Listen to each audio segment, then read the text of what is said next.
Hi అండి, welcome to home entertainments for health. నేను మీ సత్య. ఈ వీడియోలో మన బుజ్జి వినాయకుల వారికి చాలా ఇష్టమైనటువంటి 3 రకాల మోదకాల్ని మీకు చేసి చూపించబోతున్నానండి. చాలా ఈజీగా ఉంటుంది, ఇంకా చాలా టేస్టీగా కూడా ఉంటుందండి. ఏంటి మోదకాలు హెల్దీ ఏంటి అనుకుంటున్నారా? జనరల్గా మోదకాలు అనగానే అంటే ఉండ్రాళ్ళు అనగానే మనం చేసేది బియ్య పిండితో చేస్తాం. ఆ బియ్య పిండిని ఇలా మెత్తగా ఫైన్గా గ్రైండ్ చేసుకుని తీసుకోవాలి.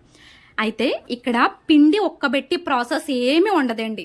సింపుల్ గా తీసుకున్న బియ్య పిండిని ఒక 5 minutes రోస్ట్ చేసుకుంటే చాలండి. మందపాటి గిన్నె పెట్టుకుని ఈ రకంగా కొంచెం మంచి స్మెల్ వచ్చే వరకు ఫ్రై చేసుకుంటే సరిపోతుందండి బియ్య పిండిని. అంతే అండి, ఇంకేం చేయక్కర్లేదు. ఇప్పుడు ఈ బియ్య పిండిలో సరిపడినంత సాల్ట్ వేసుకోవాలి. ఆ రకంగా సాల్ట్ వేసుకుని సరిపడినంత వాటర్ వేసుకుంటూ కూడా ఒక స్ట్రక్చర్ వచ్చేలా కలుపుకోవాలండి. అంటే చపాతీ పిండి స్ట్రక్చర్ మీ అందరికీ ఐడియా ఉంటుంది. ఆ చపాతీ పిండి స్ట్రక్చర్ వచ్చేలా కలుపుకుంటే సరిపోతుందండి. నీళ్లు కొంచెం కొంచెం యాడ్ చేసుకోవాలండి. ఒకేసారి యాడ్ చేసుకుంటే మళ్ళీ పిండి జారు అయిపోవచ్చు. పిండి జారుగా ఉంటే ఎలా వస్తుందో, గట్టిగా ఉంటే ఎలా వస్తుందో మీకు 2 చేసి చూపించబోతున్నాను. సో ఈ వీడియోలో మీకు ఇక్కడ పిండి ఒక్కబెట్టి ప్రాసెస్ అనేది లేకుండా డైరెక్ట్ గా అంటే ఇంత పిండికి ఇంత వాటర్ వేసుకోవాలి, పిండి ఒక్క పెట్టేటప్పుడు అడుగున అంటేస్తుంది, ఇలాంటి ప్రాబ్లమ్స్ ఏమీ ఉండవండి. ఈ వండరాళ్ళకి మోదకాలకి చాలా ఈజీగా, కొత్త వాళ్ళకి చాలా ఈజీగా ఈ వండరాళ్ళు అనేది ప్రిపేర్ చేసుకోవచ్చండి మోదకాలు. సో పిండి స్ట్రక్చర్ అయితే ఈ రకంగా ఉండాలండి. పిండిని కలుపుకొని కాన్సేపు పక్కన పెట్టుకోవాలండి. సో ఈ ప్రాసెస్ కి ఫస్ట్ నేను చూపించేది వెజిటేబుల్ మోదకాలు చూపిస్తున్నానండి. దానికోసం బంగాళాదుంపల్ని, పొటాటోస్ ని బాయిల్ చేసుకుని మ్యాష్ చేసుకుని ఉంచుకోవాలి. అందులోనే ఆల్రెడీ బాయిల్ చేసి పెట్టుకున్న పచ్చి బఠానీని వేసుకుని పక్కన పెట్టేసుకోవాలండి. మనం పిండి కలిపి పక్కన పెట్టేసుకున్నాము, పొటాటో పేస్ట్, బఠానీ పక్కన పెట్టేసుకున్నాం. ఇప్పుడు ఇందులోకి వెజిటేబుల్స్ కింద క్యాబేజ్ తురుము, క్యారెట్ తురుము వేసుకున్నాం. ఇంకా దీనికి కొంచెం కొత్తిమీర, కొంచెం ఒక్క మిర్చి, స్పైస్ పెట్టడం ఇష్టం లేదు అనుకున్న వాళ్ళు ఆ మిర్చి కూడా యాడ్ చేసుకోకండి. ఒక 1/2 tablespoon ఆయిల్ వేసుకుని ఆ ఆయిల్లో ఈ క్యాబేజ్, క్యారెట్ ని ఒక్క 3 minutes రోస్ట్ చేసుకుంటే సరిపోద్దండి. ఎందుకంటే ఆల్రెడీ క్యాబేజ్, క్యారెట్లోని కొంచెం వాటర్ ఉంటుంది. పైగా ఈ తురుముకున్నాం కనుక వెంటనే మనకి ఫ్రై అయిపోతాయి. 3 minutes లో వెంటనే మనకి రెడీ అయిపోతుందండి. ఇది ఫ్రై అయిన వెంటనే ఆల్రెడీ బాయిల్ చేసి మ్యాష్ చేసి పక్కన పెట్టుకున్న పొటాటో పేస్ట్ ని, అలాగే బాయిల్ చేసుకున్న పచ్చి బఠానీని వేసుకోండి. ఈ మీరు ఫ్రోజన్ బఠానీ అయినా సరే పర్వాలేదండి, అదైతే ఇంకా ఈజీగా అయిపోతుంది. సో ఈ రకంగా మొత్తం అంతా కలిసేటట్టుగా కలుపుకుంటూ సరిపడినంత సాల్ట్, పసుపు వేసుకుని ఈ మిశ్రమాన్ని ఒక పక్కన పెట్టుకోవాలండి. ఇది వెజిటేబుల్ స్టఫింగ్ అండి. వెజిటేబుల్స్ అంటే ఈ ప్లేస్ లో మీరు క్యాబేజ్, క్యారెట్లే కాకుండా ఇంకా మీకు నచ్చిన, మీరు ఇష్టంగా తినే ఏ వెజిటేబుల్స్ వేసుకున్నా పర్వాలేదండి. రైస్ కంటెంట్ ఎక్కువ వెళ్లకుండా డైట్ చేసే వాళ్ళు కూడా ఈ మోదకాల్ని తినేలాగా మనం ఈ మోదకాలు రెడీ చేసుకుంటున్నామండి. మనకి స్టఫింగ్ కి ప్రిపేర్ చేసుకున్న వెజిటేబుల్ పేస్ట్ అయితే రెడీ అయిపోయిందండి. పొటాటో, కొత్తిమీర వేసుకుని కలుపుకుంటే ఈ రకంగా వస్తుంది స్టఫింగ్ పేస్ట్. సో అందులో కొంచెం నెయ్యి వేసుకోవాలండి. నెయ్యి వేసుకోవడం వలన ఈ యొక్క మోదకాల టేస్ట్ అనేది చాలా బాగుంటుందండి.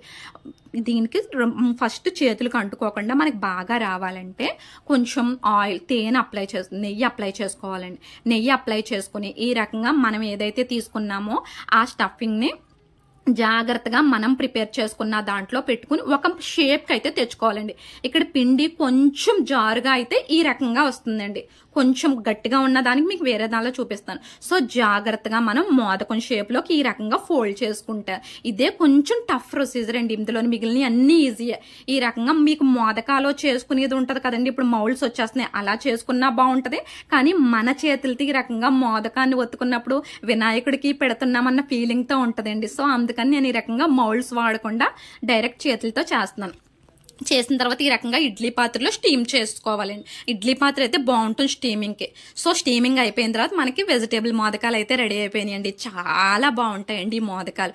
ఎందుకంటే రైస్ క్వాంటిటీ ఎక్కువ వెళ్ళిపోతుందని చాలా మంది మోదకాలను తినరు.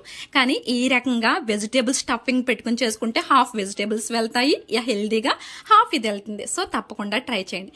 నెక్స్ట్ ఇంకొక మోదకాలకి స్టఫింగ్ కోసం నేను బీట్రూట్ ని రెడీ చేసుకున్నాను. Beetroot, carrot. దీనికోసం బీట్రూట్, క్యారెట్ ని తురుముకుని జ్యూస్ ఫిల్టర్ చేసేసి ఈ రకంగా తురుముని ఒక 1 minute ఫ్రై చేసుకోవాలి. చేసుకున్న తర్వాత అందులో పాత బెల్లం పౌడర్ని యాడ్ చేసుకోవాలండి. చూసారా, ఒక 1/2 minute ఫ్రై అయిన బీట్రూట్ క్యారెట్ పేస్ట్లో పాత బెల్లం యాడ్ చేసుకోవాలండి. పాత బెల్లం అందులో ఉన్న వాటర్తో ఈ రకంగా కొంచెం పాకం వస్తూ ఉంటుంది. ఇక్కడ గ్యాస్ని కంప్లీట్ సిమ్ ఫ్లేమ్లో పెట్టి అలా ఫ్రై చేస్తూ ఉండాలండి. లాస్ట్లో ఇంకా అంతా రెడీ అయిపోయింది ఇంకా అనుకున్న టైంలో ఒక 2 tablespoons నెయ్యి వేసుకుని గ్యాస్ ఆఫ్ చేసేయాలండి. సో ఫైనల్ గా అయితే మనకి బీట్రూట్ క్యారెట్ తో ఈ రకంగా స్వీట్ రెడీ అయిపోయిందండి. చాలా హెల్దీగా పాత బెల్లంతో ఇది చాలా మంచిదండి.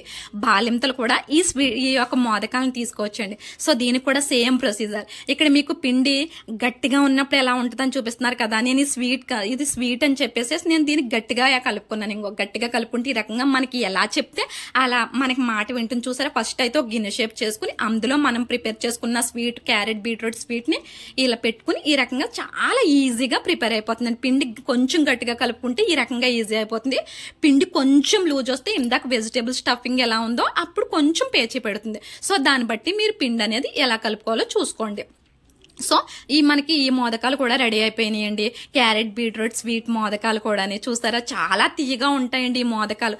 ఈ పిండి ఒక్కబెట్టి ప్రాసెస్ లేకుండా ఎంత ఈజీగా ఉన్నాయో చూస్తారా ఈ మోదకాలు. సో లోపల చేసుకుని స్టఫింగ్ కి కొంచెం మనం హార్డ్ వర్క్ చేసుకోవాలంటే మిగిలినంత ఈజీ రెడీ అయిపోయినండి మనకి క్యారెట్ బీట్రూట్ స్వీట్ మోదకాలు కూడానే. సో ఇవి కూడా మనం వినాయకుడికి సమర్పించి మనం ఈజీగా తీసుకోవచ్చు. అయితే లోపల ఎలా ఉంటుందంటే ఇది మోదకాలు కొత్త వాళ్ళకి బాగా యూజ్ అవుతాయండి. ఎందుకంటే వాళ్ళకి మోదకాలు కుదరకపోతే విడిపోతాయి, కానీ ఈ ప్రాసెస్ లో విడిపోతాయన్న అసలు భయమే లేదండి. సో ఇది కూడా మీరు ట్రై చేయొచ్చు. నెక్స్ట్ థర్డ్ వన్ కొబ్బరి మోదకాలండి.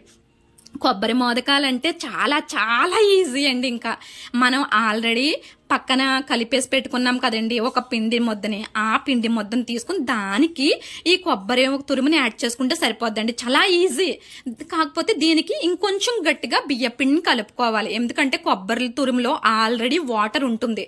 సో మీరు కొబ్బరి తురుము పిండి అన్నా కలుపుకోవచ్చు, లేకపోతే ఆల్రెడీ కలిపి పెట్టేసుకున్న పిండికి దీన్ని యాడ్ చేసుకోవచ్చు. ఎలా అయినా సరే దీన్ని మొత్తం గట్టిగా ఒక ముద్దల స్ట్రక్చర్కి అయితే తీసుకురావాలండి. ఇలా చేయడం వలన ఏమవుతుందంటే అండి కొంచెం నెయ్యి అప్లై వేసుకోండి. ఎందుకంటే ఇందులో మనం ఈ కొబ్బరికి కాంబినేషన్ నెయ్యి చాలా టేస్ట్ గా ఉంటుందండి. నేను జస్ట్ ఒక 1/2 tablespoon వేసుకున్నాను. నెయ్యి ఇష్టంగా తినేవాళ్ళు అయితే ఒక 2 tablespoons నెయ్యి వేసుకున్నా చాలా బాగుంటుందండి. చూసారా, ఈ స్ట్రక్చర్ లో ఉంటే అసలు చాలా బాగుంటుందండి. అసలు విడిపోతుందన్న ప్రాబ్లం ఉండదండి మెయిన్ స్టీమ్ చేసుకున్నప్పుడు. ఇలా లడ్డు మనకి కుడుములు అంటాం కదండి, ఉండ్రాళ్ళు అంటాం కదా కుడుములు, అది ఇలా అన్నా చేసుకోవచ్చు, లేదంటే మోదకం స్ట్రక్చర్ లో అన్నా చేసుకోవచ్చు. కానీ ఎలా చేసుకున్నా గానీ ఇక్కడ ఈజీ ప్రాసెస్ అయితే మీకు చూపిస్తున్నానండి. ఈ రకంగా ప్రిపేర్ చేసుకోవడం వలన కొత్త వాళ్ళు ఈజీగా చేసుకోవచ్చు. పిండి మాడిపోతుందన్న టెన్షన్ ఉండదు, వాటర్ ఎక్కువైపోయింది పేస్ట్ లాగా అయిపోయింది అన్న టెన్షన్ ఉండదు, లేదంటే కుడుములు కొంచెం స్టీమ్ చేసినప్పుడు విడిపోతాయండి. మనం ఎంత అందంగా చేసుకున్నా ఈ ఉండ్రాళ్ళు మోదకాలు అనేది స్టీమ్ చేసినప్పుడు విడిపోతాయి. కానీ ఇప్పుడు మనం ఏ ప్రొసీజర్ అయితే చెప్పుకున్నామో ఆ ప్రొసీజర్ లో అసలు విడిపోవడం గానీ అంటుకోవడం గానీ అసలు ఎలాంటి ప్రాబ్లం ఉండదండి. కొత్త వాళ్ళు గానీ లేదంటే చిన్న వాళ్ళు గానీ ఈజీగా, కొంచెం ఏజ్డ్ పర్సన్స్ కూడా చాలా ఈజీగా చేసుకునే ఒక 3 రకాల మోదకాలు చూసారు కదండి. వెజిటేబుల్ మోదకాలు, బీట్రూట్ క్యారెట్ స్వీట్ మోదకాలు, అలాగే కొబ్బరి మోదకాలండి. ఈ కొబ్బరి మోదకాల్లో మీరు ఎంత నెయ్యి అప్లై చేసుకుంటే అంత ఈజీగా ఉంటుంది. సో మీకు స్టీమింగ్ చేసుకోవడం చూపించలేదు కానీ స్టీమింగ్ అరిటాకులోనే చేసుకోండి. దానివల్ల హెల్త్ వాల్యూస్ రెట్టింపు అవుతాయండి. ఈ రకంగా ఒక ఇడ్లీ పాత్ర రేకులో పెట్టేసుకుని మనం ప్రిపేర్ చేసుకున్న 3 రకాల మోదకాలు ఉన్నాయండి. ఇందులో కొబ్బరి మోదకాలు, స్వీట్ మోదకాలు, అలాగే వెజిటేబుల్ మోదకాలు. 3 రకాల మోదకాలని ఈ రకంగా పెట్టేసుకుని స్టీమ్ చేసేసుకుంటే రెడీ అయిపోయినాయండి. చూసారు ఎంత ఈజీగా అయిపోయినాయో. ఇవైతే వెజిటేబుల్ మోదకాలు వినాయకుడికి చాలా ఇష్టమైంది. ఒక వెజిటేబుల్ మోదకాలు, అలాగే స్వీట్ మోదకాల్లో బీట్రూట్ యూజ్ చేసాం కదా. మన పురాణాల ప్రకారంగా పార్వతీమాత అక్కడ దొరికినటువంటి కందమూలాలతో వినాయకుడికి మోదకాలు చేసిందని ఒక కథ కూడా మనకి ప్రాచుర్యంలో ఉంది. సో తప్పకుండా ఈ బీట్రూట్ క్యారెట్ స్వీట్ మోదకాలు, ఈ కొబ్బరి మోదకాలు చూసారా కొబ్బరి ఎంతో బాగా వచ్చిందో, క్రీమీగా చాలా బాగుందండి. సో తప్పకుండా అయితే ఈ 3 రకాల మోదకాల్లో మీకు ఏది ఈజీ అనిపిస్తే అది కానీ, లేదంటే 3 కానీ ట్రై చేస్తే రైస్ కంటెంట్ తక్కువ వెళ్తుంది, వెజిటేబుల్స్ కంటెంట్ వెళ్తుంది, క్యారెట్ బీట్రూట్ పాత బెల్లం కంటెంట్ వెళ్తుంది, అండ్ కొబ్బరి కంటెంట్ కూడా వెళ్తుంది ఇలా ప్రయత్నిస్తే. సో మీకు నచ్చినాయి అనుకుంటున్నాను. సో ఈ మోదకాలు మోదకాలతో ఈ వినాయక చవితి చాలా అద్భుతంగా మీ అందరికీ జరగాలని, తర్వాత కూడా మీకు బాగుండాలని కోరుకుంటూ మీ హోమ్ ఎంటర్టైన్మెంట్స్ ఫర్ హెల్త్ అనే ఛానల్ ముందుకెళ్ళిపోతుంది. Thank you.